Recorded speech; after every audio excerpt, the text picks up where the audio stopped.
Hello, and welcome to another episode of Thrive on Plants. I'm Dr. Daphne Bascom, and I am so glad you're here today.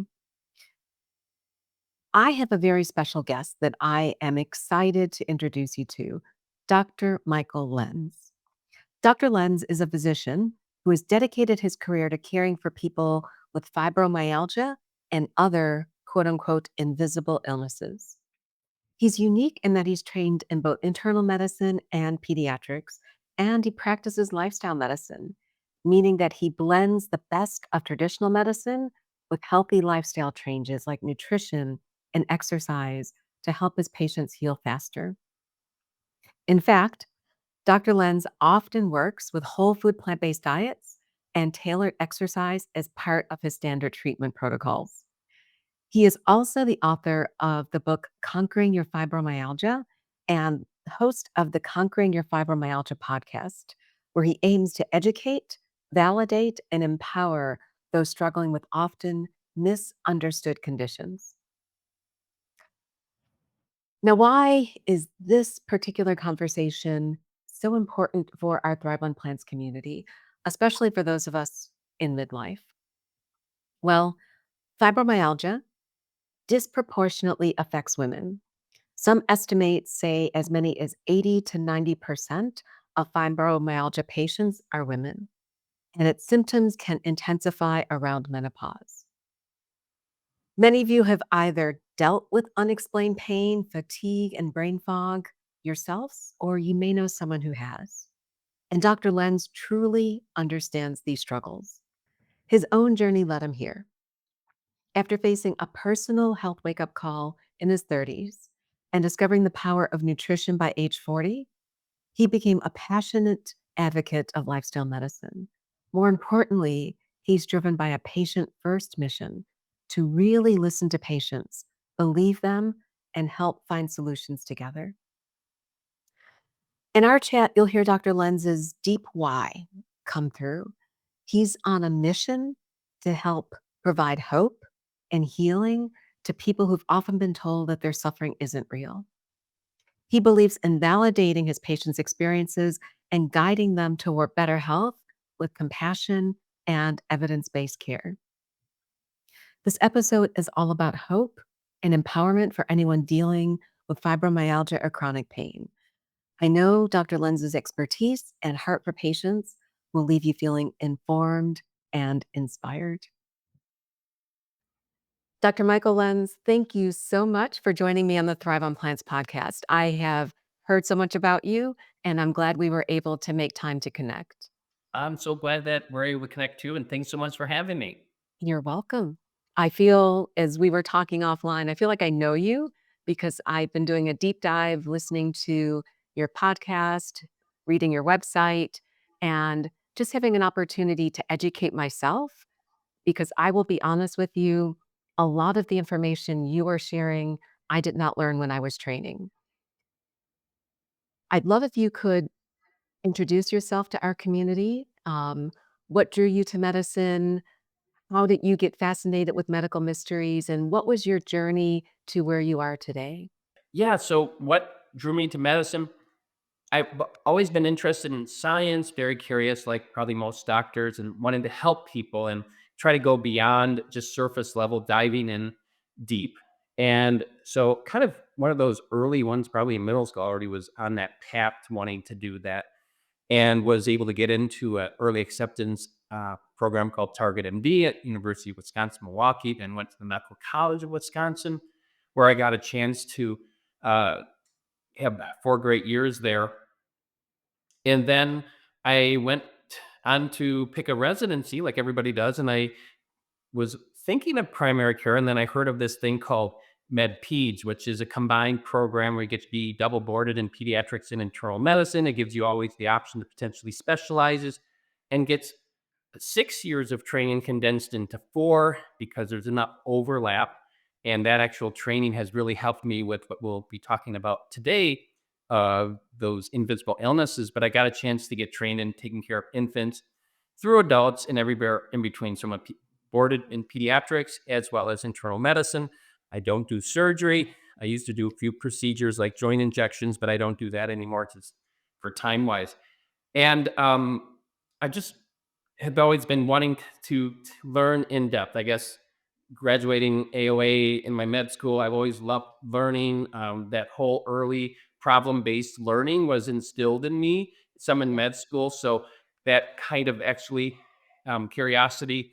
I remember in high school looking at my grandma, who was a farmer, but she had a National Geographic, and I remember reading about HIV back in the 1980s and just learning about medicine and those mysteries and what those were along the way. Um, and then, you know, now I work in an outpatient only practice. I finished my residency year 2000 and I kind of did everything. Hmm. I was able to I started my day rounding in the ICU in adults, then I go to med surge, then I go to the newborn nursery in the peds floor, then I go to the clinic, see patients, and if I was on call, which was every third day, I'd go back and admit people. Nobody does that anymore. We got hospitalists Yeah. um, along the way, which was perfect. I could then, at the same time, my son was going into fifth grade, I could actually coach some of his stuff and of some of his sports. So I got a chance to do that. And and then what I also do along the way, and I know one of the questions you had is at age 33, I found out through advanced lipid and cardiovascular testing that I had a very high LDL particle number, despite having on the surface a cholesterol was 169 and LDL of 113, but my particle number was 20 2100 with a high Mm. lipoprotein A. I had a Yeah. moderate high sensitivity C reactive protein, and I wouldn't recommend a 33-year-old to do this, but when you keep getting the cards dealt, I'm like, ooh, that's not good. I on my own went got a heart scan, which I wouldn't recommend, but it showed a little bit of calcium already, a score of like 6 or 7. Mhm. And then I'm like, oh, well, all of these people that had heart attacks in their 40s and 50s who on the outside, when I was in residency, who didn't have all of the risk factors, I'm like, okay, I'm glad I'm finding out because of we can prevent that. And that was some of the things we were understanding with early prevention, atherosclerosis, statins, and stuff were going on with that.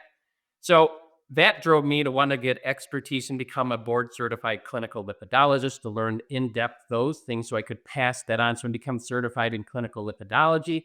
passionate about that and know about that. Backing up from the lifestyle medicine, when I turned 40, I two things happened. There were two studies that came out.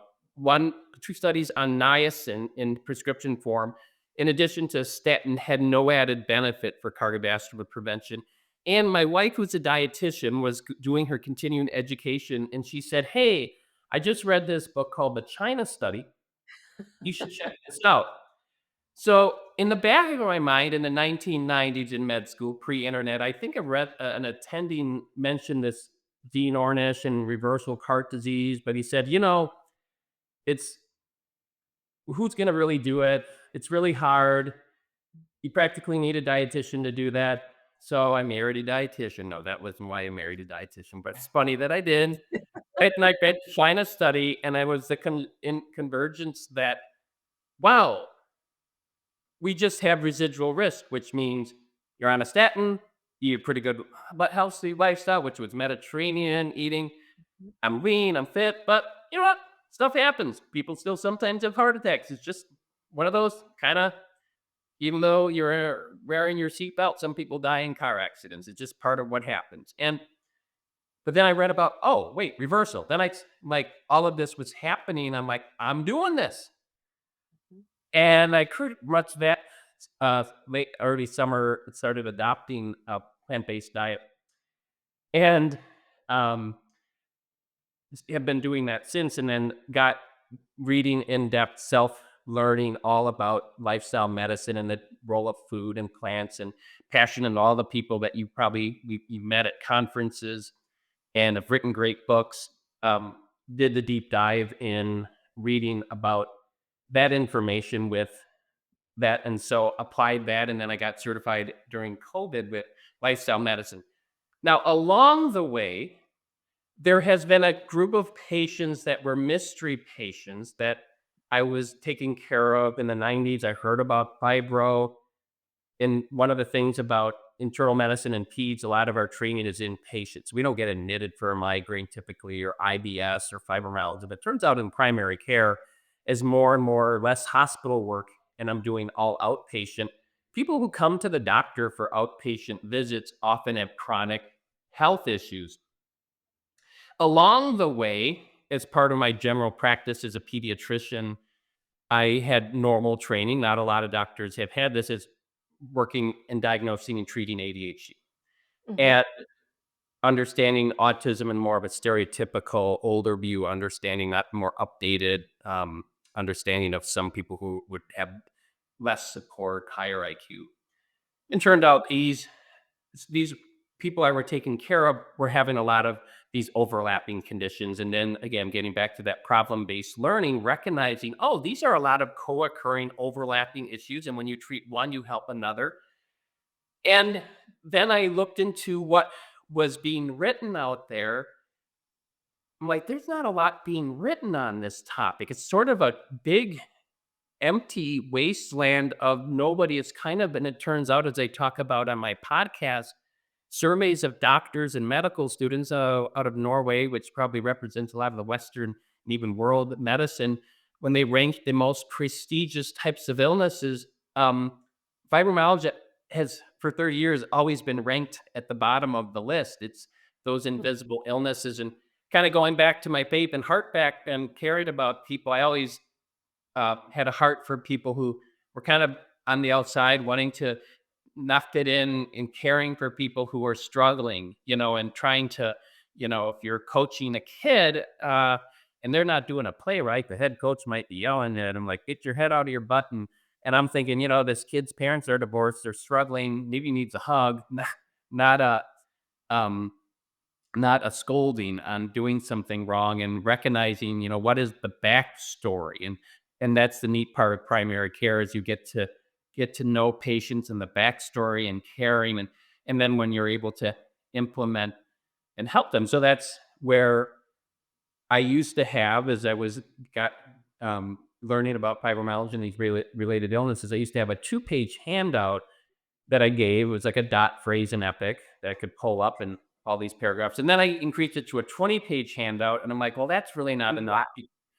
Well, okay, well, I wrote a book, so that's even Yeah. longer. And because I'm like trying to explain a complicated thing. And in the world of plant-based medicine, if I had somebody who had diabetes, I could say, "Oh, here's a great one for diabetes if you want to look at plant-based. If you want to look at from a heart perspective, you want to do it from autoimmune, whatever illness somebody has, even though it's basically the same type of food."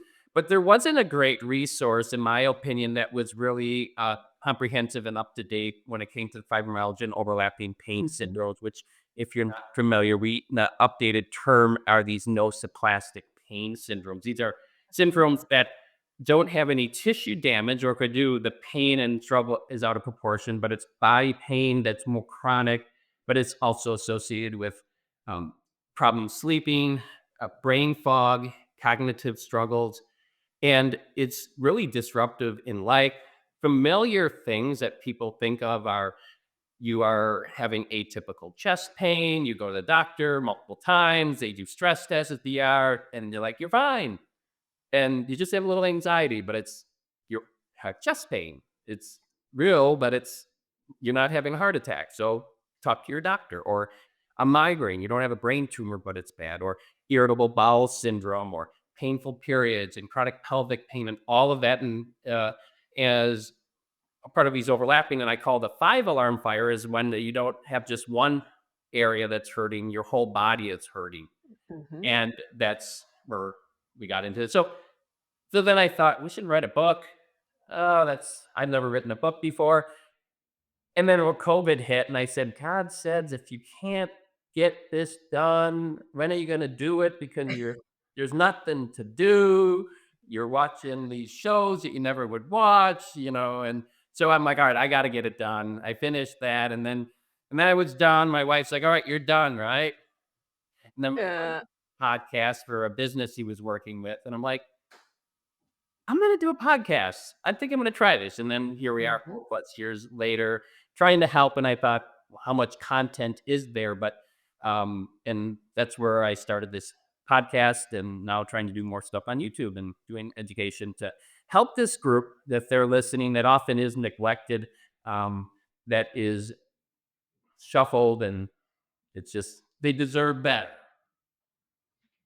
No, and Dr. Lenz, that is quite a journey, and what I love is that it started with you've been on your own journey at the same time, and I feel like as you've lifted up the covers on your own health and you've seen all of these other things that you've just been called to try and fill in the gap in areas where you noticed there wasn't anything to serve this community. But if you wouldn't mind, because I'm not certain that everyone understands, if you could explain a little bit further, what are these silent illnesses? And then if you could just explain what nociplastic pain is, because I don't think a lot of people have heard that term before. And Yeah. it really is something that I want everyone listening and watching to understand. Yeah. So starting with just what is pain, and often people don't know there's different types of pain. If you're an Eskimo, there's like 17 words for snow, and we just think it's snow. And then you realize, oh, there's all this text like pain, it's pain.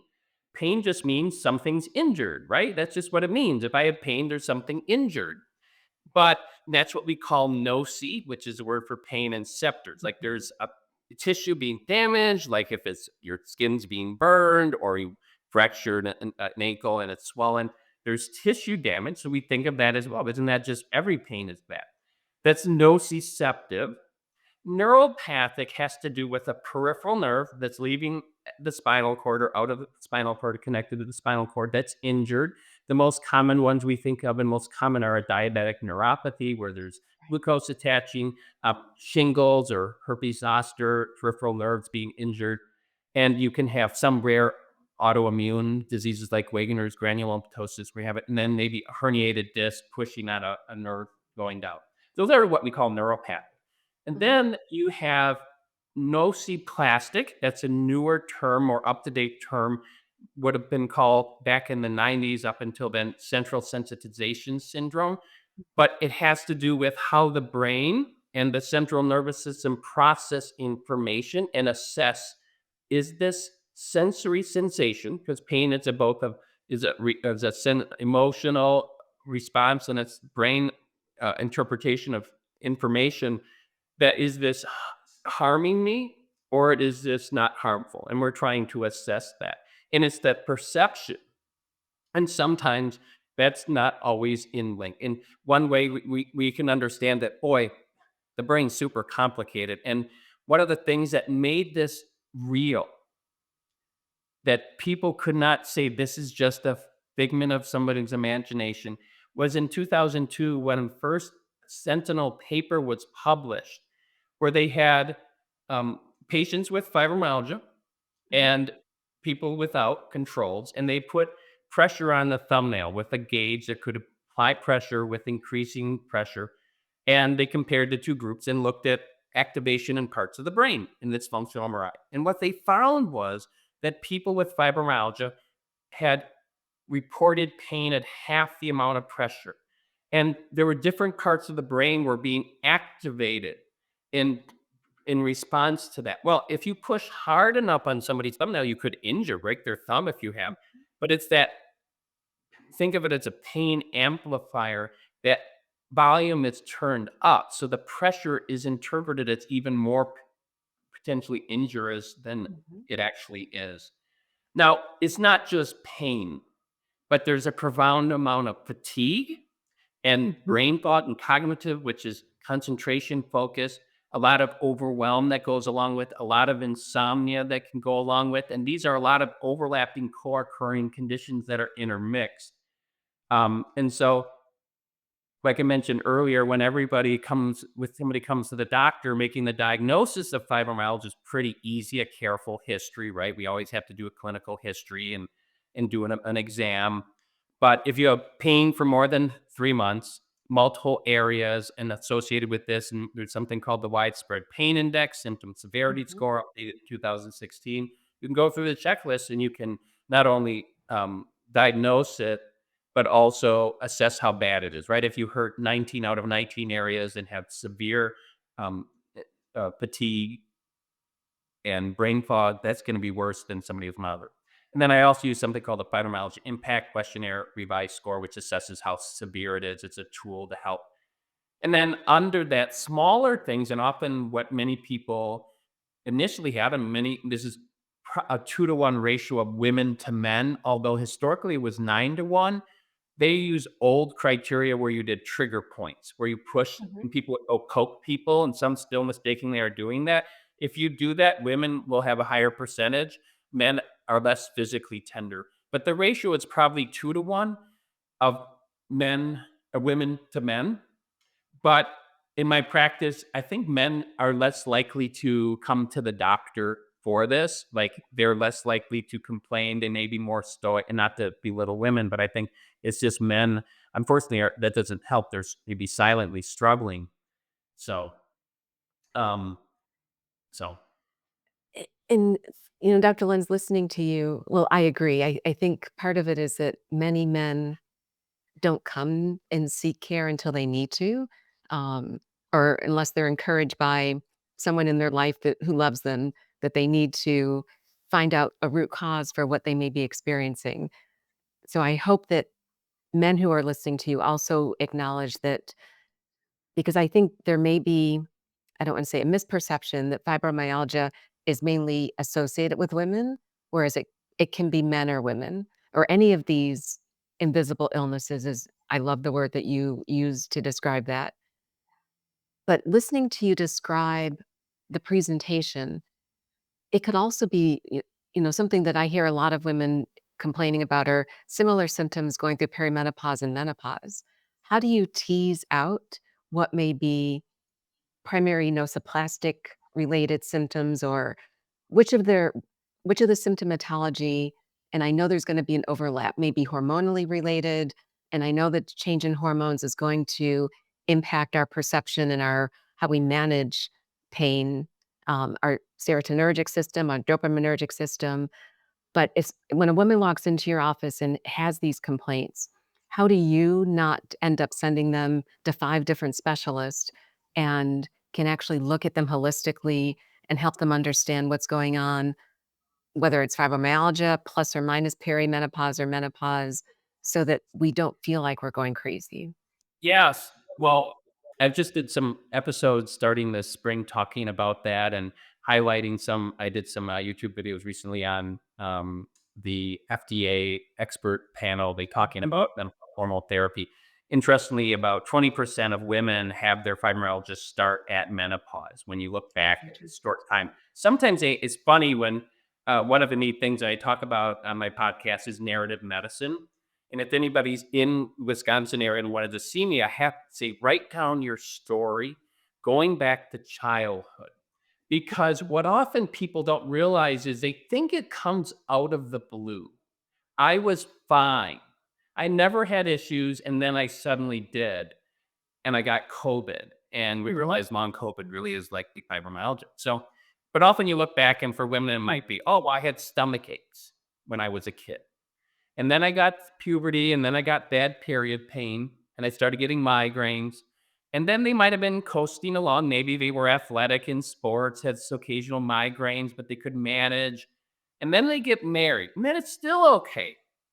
And then it's 1 or 2 kids. Suddenly that happens. And then added stress and stress crisis. Now they can't work out as consistently, and some of these other factors. Many people have there's a neurotype or a genetic predisposition. Many of people who have this are neurodivergent, have an autistic style brain, a nervous system, or ADHD style brain, which through healthy lifestyle may be like able to, like a duck, paddle their feet fast enough, run enough, exercise enough. They have the perfect lifestyle, the perfect support, and don't have parents that are aging right when they're going through menopause, needing help with kids that are trying to navigate adolescence and adulthood and stay on track. And you have these things, and you're like, and you sometimes look back and you have somebody, might be now a young woman who I saw recently, who is in her 30s, who's like, well, I had some issues when I was 14, but when you're 14, you really don't have to worry about life, like big grown up stuff. Like, am I going to get kicked out of this apartment because my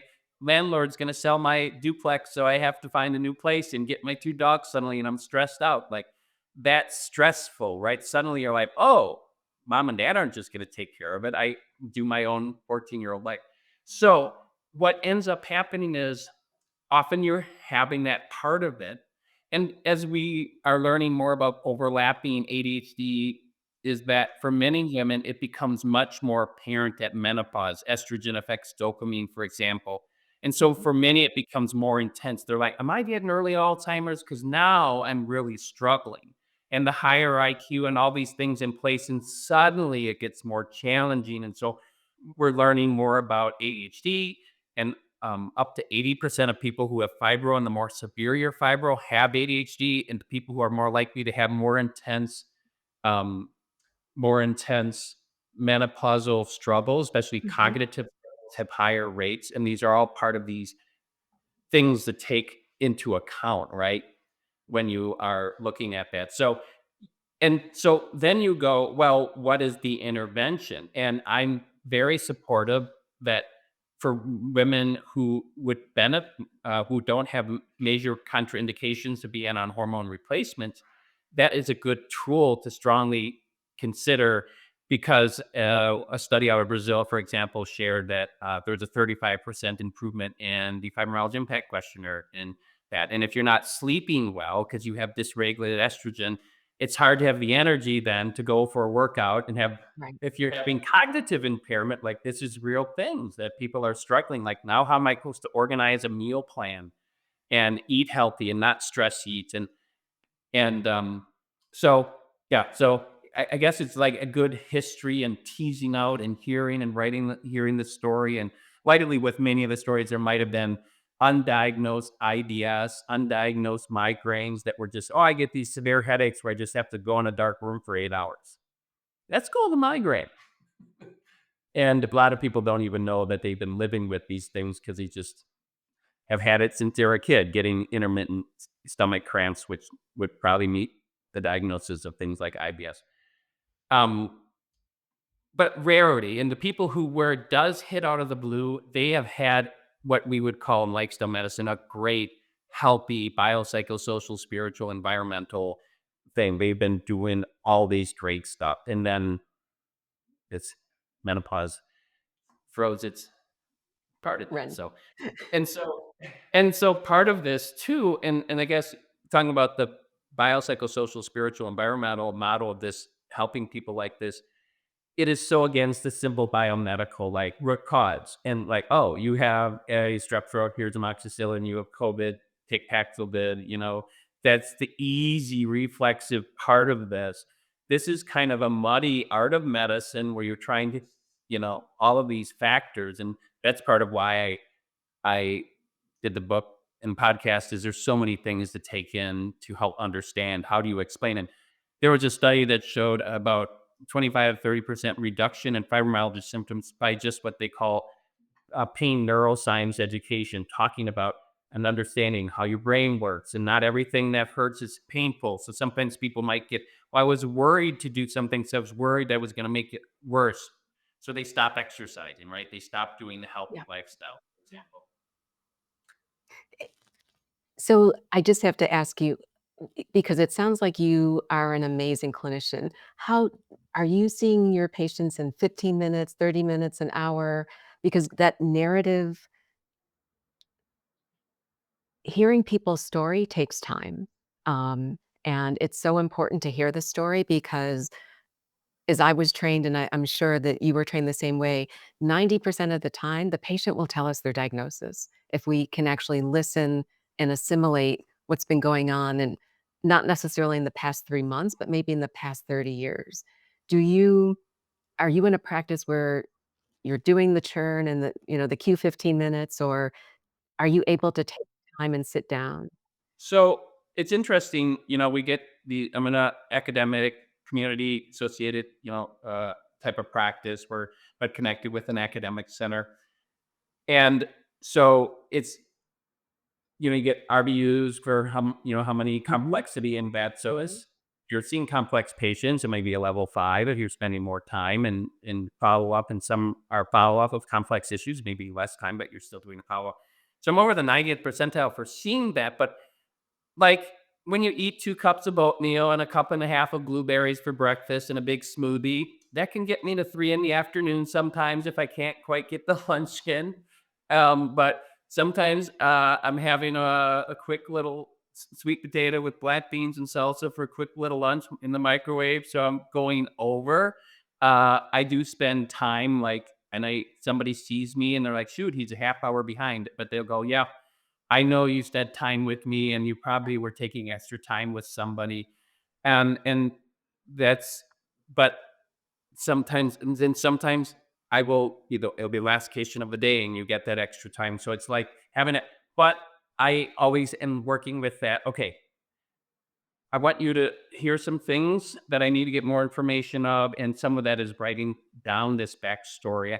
I had a Mhm. patient of mine who I got a chance to go, and and people are coming to me with fibro diagnoses, and they come to me now like, "Oh," I would had a patient. This is the first time I has ever had a patient. How did you find me? Chat GPT. She's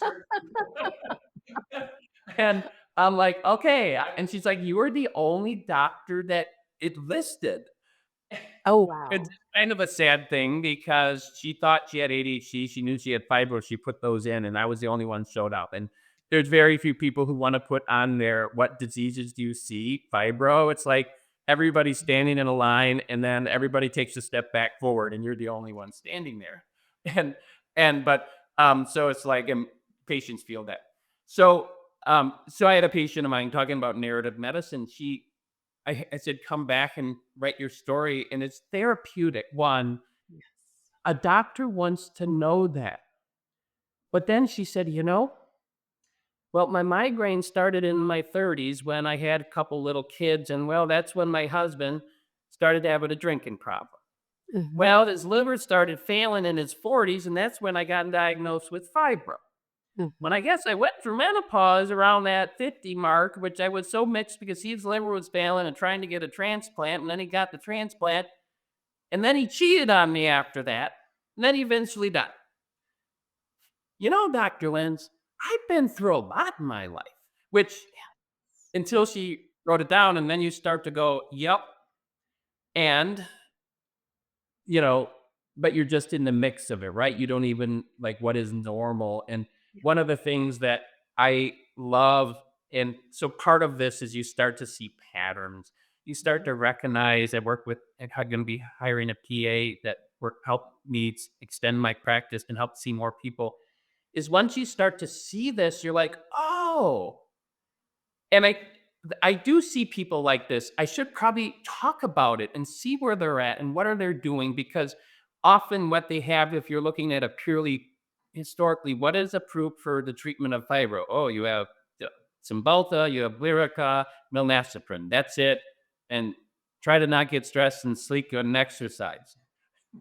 And that's not very that like what dose, what this, how do you what that's not a very helpful and Yeah. explanation. And how do I pace and exercise? How do you treat that? Do you recognize all these other co-occurring um, conditions that are in there? But one of the things I love to do is I love helping the grandkids of some of my patients.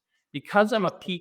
pediatrician, when you have now an 8-year-old or a 2-year-old, you're already seeing these early signs. The earliest sign of these nosoplastic pain syndromes is infantile colic, that higher difficulty to sensory regulate. Maybe I don't know how many pediatricians in the country, when their baby's colicky, is like, so hey, do either mom or dad have a history of IBS or migraines? Well, the study showed they are co-occurring. Oh, well, right off the bat, you might know with your infant through the rest of your life, this is a kid that's not going to do good at sleepovers. They're going to need a regular schedule.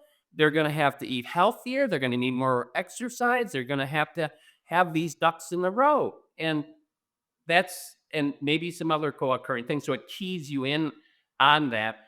And that's part of actually why having the podcast and the YouTube channel to help people learn more in between visits if they could. I'm not supposed to self-promote my podcast to patients but many people are finding me through that and learning more about this so they can grow in their understanding um, of these complicated things.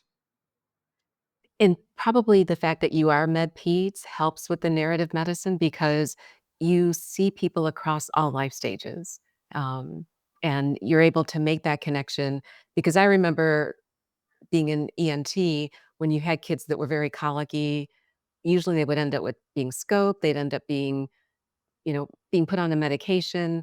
I never asked those questions that you just talked about the migraines, about the IBS.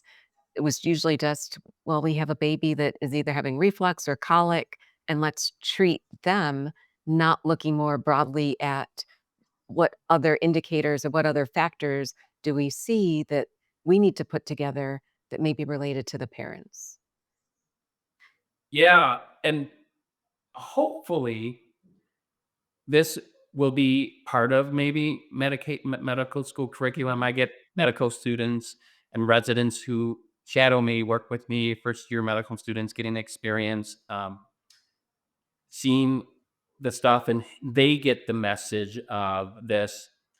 And hopefully, people are listening. Hopefully, like you, listening to the podcast, who I try to be smart enough that a clinician can learn, but also explain some things to patients, but not dumb it down so much to patients that that you're getting a sixth grade education. You want to get a more sophisticated. I want to more than just a gloss over. I want to explain more in depth the science in a way that's understandable. But you're right.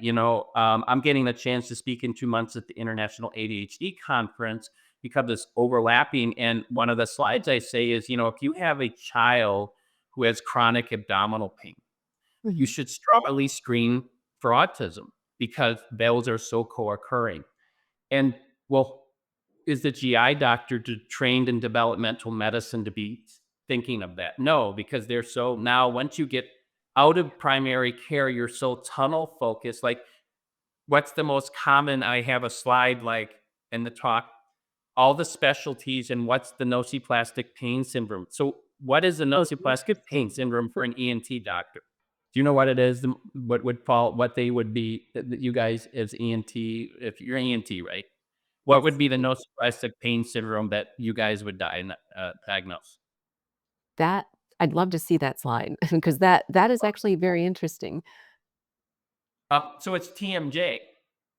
Oh, that makes sense. Wow, that is even more interesting.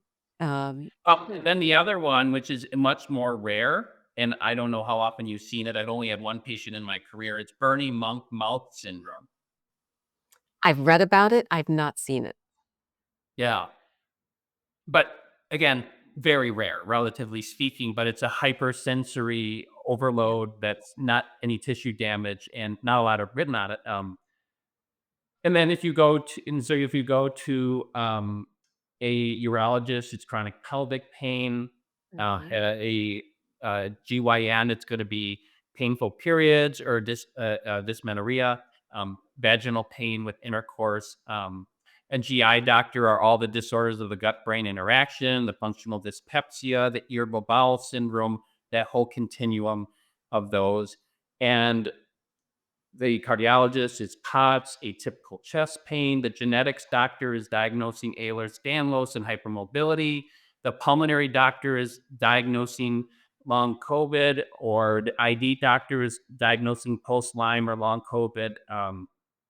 Trying to name all the specialties here. Ortho is going to have failed back surgery syndrome, um, chronic low back pain. So, but if you I think there's a little more being recognized in some of these worlds, like, yes, but they often aren't then saying, and then if they go back to the primary care, if they're not understanding what this often we call now a neurodivergent brain and nervous system, how they interpret the world, well, they're not getting training. So they're left with who do you go to?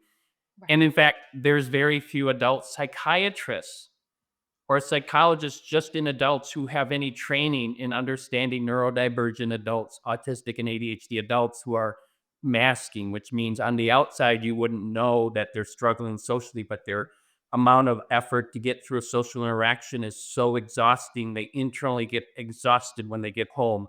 And many of them actually work in the medical field. They may be a nurse who's highly empathic, but they're drained and they're just exhausted. Yeah. But when they take a week off and go into a cabin with their pet outdoor therapy, they feel better. And you're like, oh, I guess I always have been more sensitive. And now with my younger patients, like a couple yesterday, I will just ask questions. Um, but I sometimes older patients like, hey, have you ever wondered?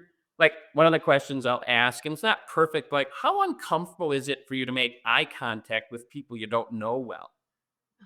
Well, yeah, it's kind of weird.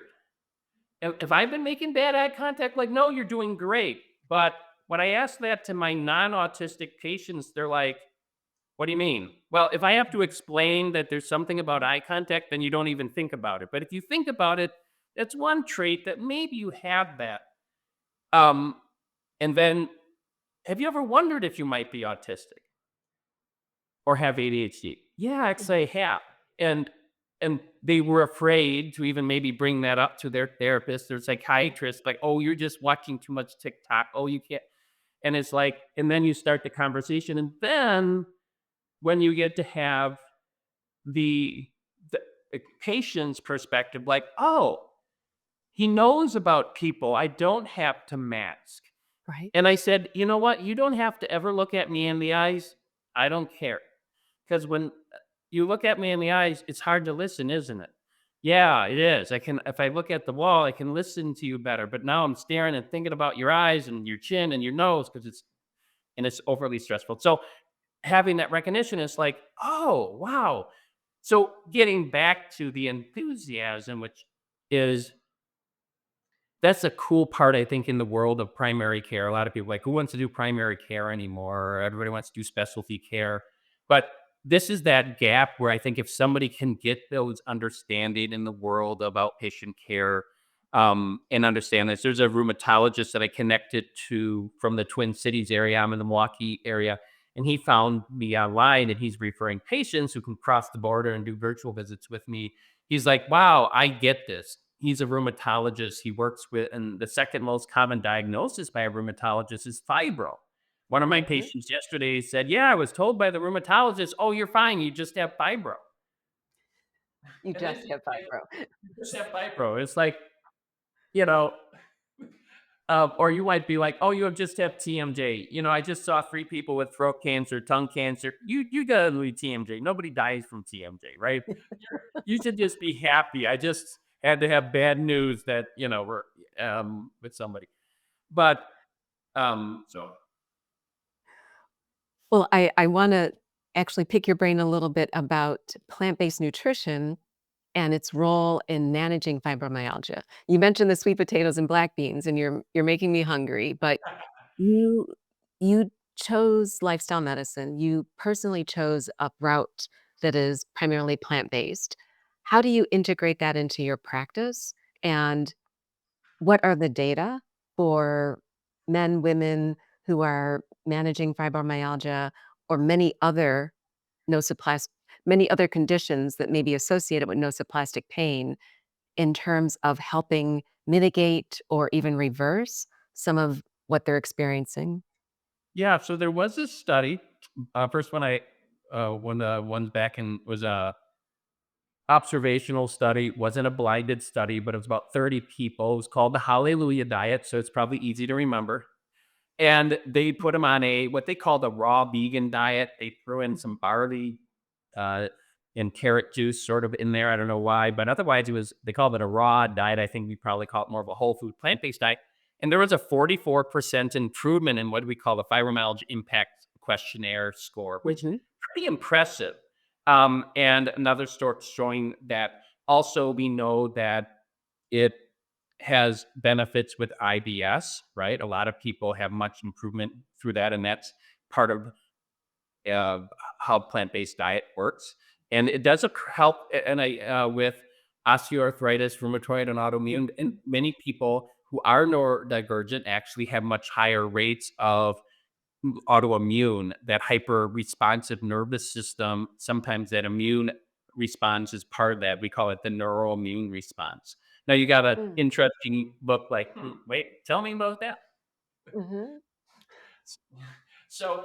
But they do co-occur. So it's not uncommon for somebody to have um, Crohn's and IBS, for example, and Yeah. rheumatoid arthritis and fibromyalgia. It's not yes or no, but it turns out neurodivergent, autistic, and ADHD type brains are more likely to have autoimmune and these other ones. And there's this thing called the neuroimmune response. It's the nervous system and the connections with that is that there's a sympathetic overdrive with a less parasympathetic activation. So there was just a study that came out I just looked at, and I'm doing a podcast episode on where they look at resting functional MRIs, and what they found is that the resting brain activity in fibro patients was higher, and so that higher tone compared to controls. And these were people waiting to go into an MRI scanner where before they even did any eliciting factors. It was this huge biobank looking at brains and all that. So it's like, oh, when I talked about that higher set point, I kind of look at it, getting back to explaining fibro, it's a little bit like having soup. And somebody without fibro, it's not that warm on the stove. But people who have this neurotype, it's simmering. And so when stressors hit, it's a little bit like turning up the heat a little bit and suddenly it boils. Well, there Okay. has to be more stuff, temperature raising to hit a boiling point. Now, getting back to the autoimmune part, I just did, it was this last January, an interview with a doctor in the Netherlands who did the Plants for Joints trial. I don't know if you heard about that. No. Okay. So it was a really good um, trial where they looked at rheumatoid arthritis and osteoarthritis. They actually presented at Dr. Barnard's conference in August of 2024, the data, and they showed the equivalence of the biological agents for rheumatoid arthritis reversal with a plant-based diet. But also, it showed the benefits similar with osteoarthritis, because we know some of osteoarthritis has an inflammatory component. It's not Mhm. that's sort of classic autoimmune, but part of that inflammatory component. And it was just remarkable if you get a chance to read that data and on that. So that's a huge part of it. And so I have patients where that helps in so many aspects. And it's the same diet that helps somebody um, with their diabetes and their blood pressure. It's so fun to talk to people. I just had a neat patient who was from the Netherlands. He's working in the US for his job. He's in his like 60 or so now. And I said, oh, there's a study. I want you to follow one of your countrymen. He did this Plants for Joints trial. Maybe you'll listen to that. And he's lost 30 pounds. His acid reflux went away, and I bet. he completely got off his asthma meds.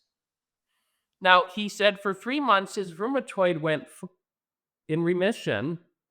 He has rheumatoid arthritis. Unfortunately, it did activate, and not everybody perfect, and there's other who knows what's going on. And I said, what I learned about the Netherlands is that have, they're like Wisconsin. They have a lot of dairy in their food. I was gonna And so wonder. Yeah.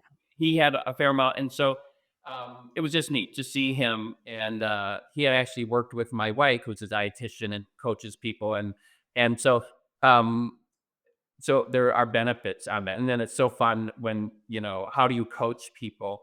I've learned kind of from my wife, when we learn all of this information, you're like, oh, well, you should just do this. Come on, just do this. And you realize, wait, where is this person coming from?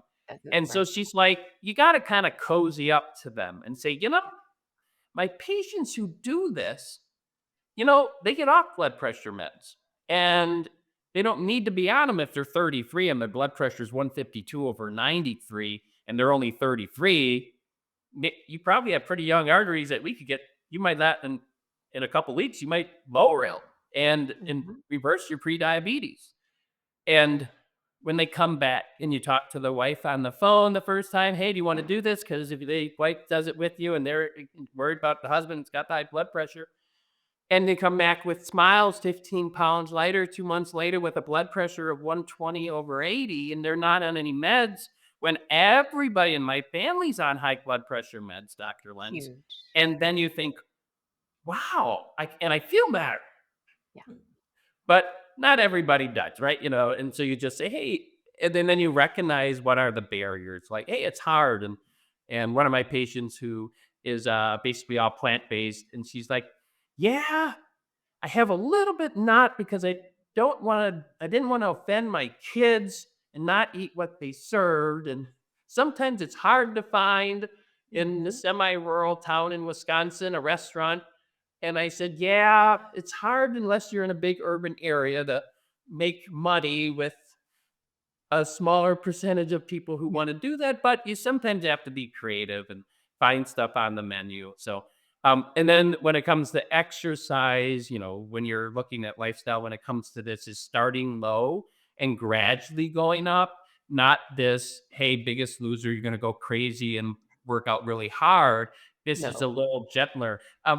And so those are what are those how do you coach somebody up and actually getting into lifestyle medicine and is a lot of that personal coaching, knowing where you're at, acknowledging the struggles and the difficulty and the challenges, and then say, hey, that's okay, we're doing the best you can, and life's hard and we may never, one of the questions you said, conquer, what did I get interested in, that I wanted to conquer these illnesses.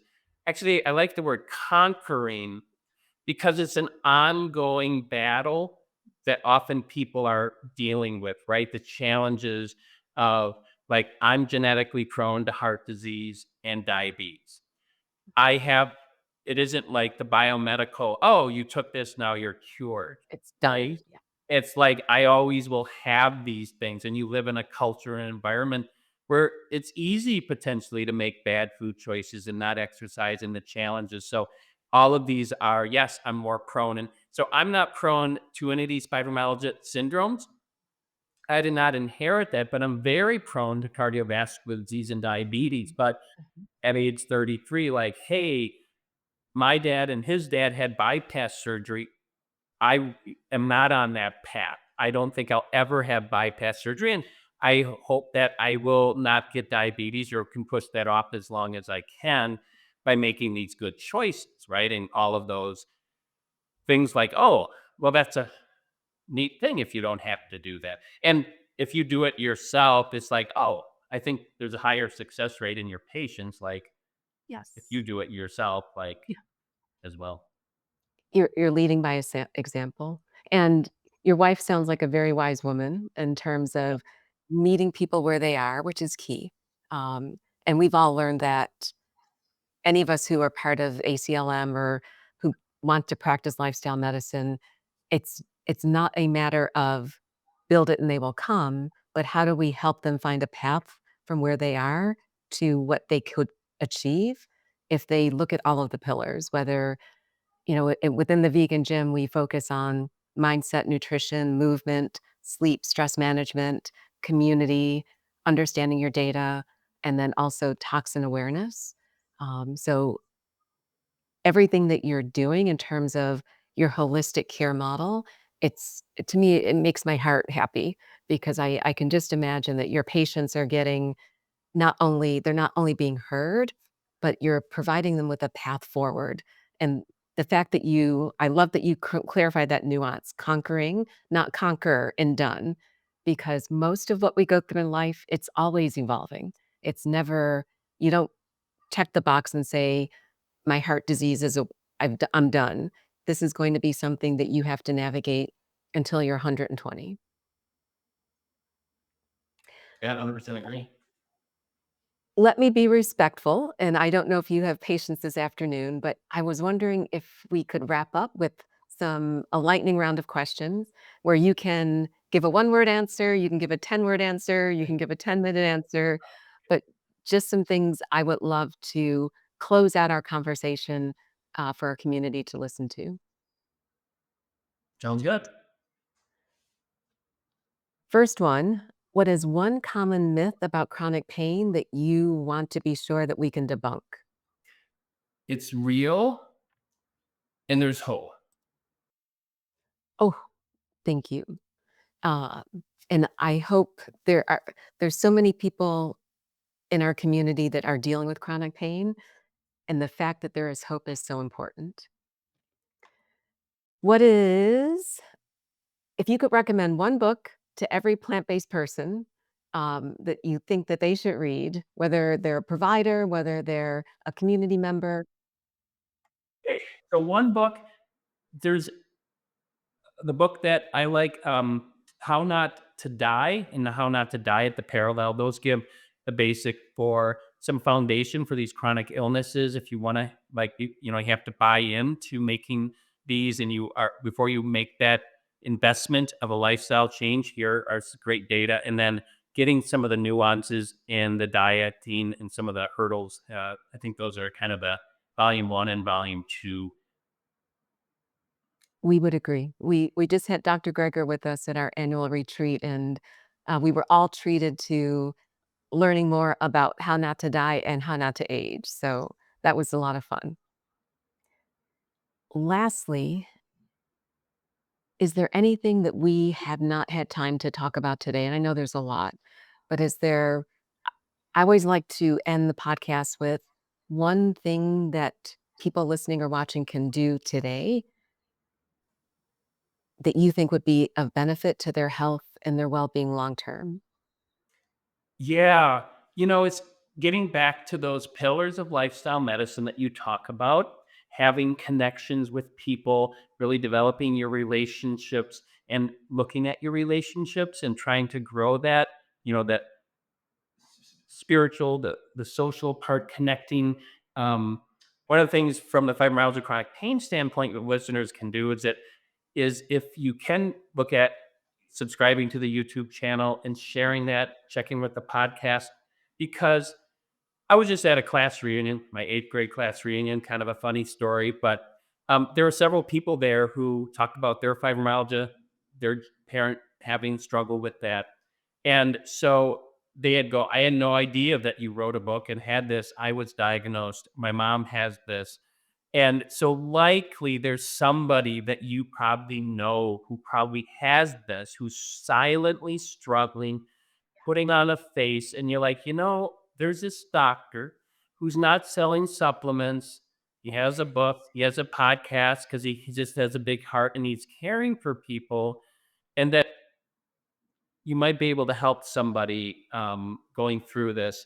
Because the sad part, there's hope, but a lot of people who are struggling with these overlapping conditions have higher thoughts of self-harm and suicide and all of those things. So this can be, a serious part, to recognize these are real struggles. And if you have somebody like this and your brain never works like this, you hardly ever get anything except the nociceptive pain from tissue damage and you're healed from it. Wow, hope we have a heart and hear some of the stories. If you're a doctor, I integrate stories of some patients of mine who've gone through this, but also people that I just share their story. I'm not their doctor, just to validate. Yes, Dr. Lenz knows there's other people that are really still struggling, but hey, he gets us, and yet there's hope. Yes. And Dr. Lenz, I will definitely include a link to your YouTube channel, the book, your website in the show notes. Are you still accepting patients? And if so, what's the best way someone could get hold of you? Yeah, so I'm accepting patients. I'm with the Prater Medical College in the southeastern Wisconsin. I do virtual visits. You have to be in Wisconsin to do that. Um, One of the biggest emails and information or contacting me are something like my daughter's 12. You do virtual visits to Miami, Florida. We've been to all these doctors and nobody knows what's going on. And they said, you just have to learn to live with pain. Do you know anybody in Brisbane, Australia, who does what you do? And honestly, I don't know very many people. I know one of your colleagues now who does nurse practitioner work in Virginia near DC, Yeah. and there's a doctor, but there aren't a lot. And if there are some, it'd be great. I think many people who are in the lifestyle medicine, if they can start to integrate some of this and expand their horizon and learning a little bit about more neurodivergency and recognizing it, I think would be a big help. And I'd love to, you can contact me by email. I can't give per se medical advice, but if somebody is out there and they just want, if somebody's out there who's a doctor and they just want to learn, or nurse practitioner, or PA, and they just want to email me. I'd love to chat with you and help you on your journey as best I can with answering some of the questions you may have. Will you be at ACLN this year? I am not, because it's overlapping with the conference I'm presenting at. So Oh, your ADHD conference. so that's like overlapping. So I'm like, I I would be going there. I went to there's some good ones. I've been to the Plantrician. And haven't been to ACLM because of the timing with that. I was at Neil Barnard's conference, but I'm pretty sure next year I probably will go to it, which is it's once a year. It'll be November, so I'll probably go to it the next year. And I don't know. You know what? I was talking with Laura. She said, "You should speak at the lifestyle medicine conference on this topic." And, You should. so I don't know all the individuals in there, but if you know anybody, I don't know how integrated you are, but if you know anybody that if it's something that they would think would be a topic, I probably have to put in a proposal for something like that, which is a ways down, but I don't know if this type of topic would be something that people would be interested in learning about. I think it would, and I would be happy to make sure that usually for ACLM, the request for submissions opens up pretty quickly after the meeting. But I'll be honest with you, first of all, thank you. I have learned so much in just preparing for our conversation today, and I think what you have to share would be something that all of us who do lifestyle medicine would benefit from learning more about because to your point, we want our patients, our clients to know we see you. Um, and I love that you see everyone who comes to your door, and you are an N of one, so you need to continue to propagate what you're understanding and what you've learned so that more and more of us can have similar conversations. Awesome. Well, I thanks so much for having me on the podcast and sharing this with others. And like I said, if anybody wants to reach out and pick my brain, email me, and I'd love to talk to them. We appreciate you, and thank you. I hope to have you back sometime because we touched on a little bit, but there's so many other things that I would love to learn. So, Dr. Len, you are a vegan superhero. Thanks for joining me on Thrive on Plants. Thanks for having me. You're welcome. Wow, what an enlightening conversation. Dr. Len shared so many insights and practical pearls. Let's recap a few of the key takeaways from our discussion today. One of the most profound messages today was how healing it can be to have your pain validated. Fibromyalgia patients are too often dismissed or told nothing is wrong. But Dr. Lenz shows that simply listening and acknowledging a patient's pain can spark hope and relief. As we heard, many people feel hope for the first time when a doctor truly gets it and when they realize that someone finally believes them and understands their struggle. We also learned that fibromyalgia is a very real medical condition.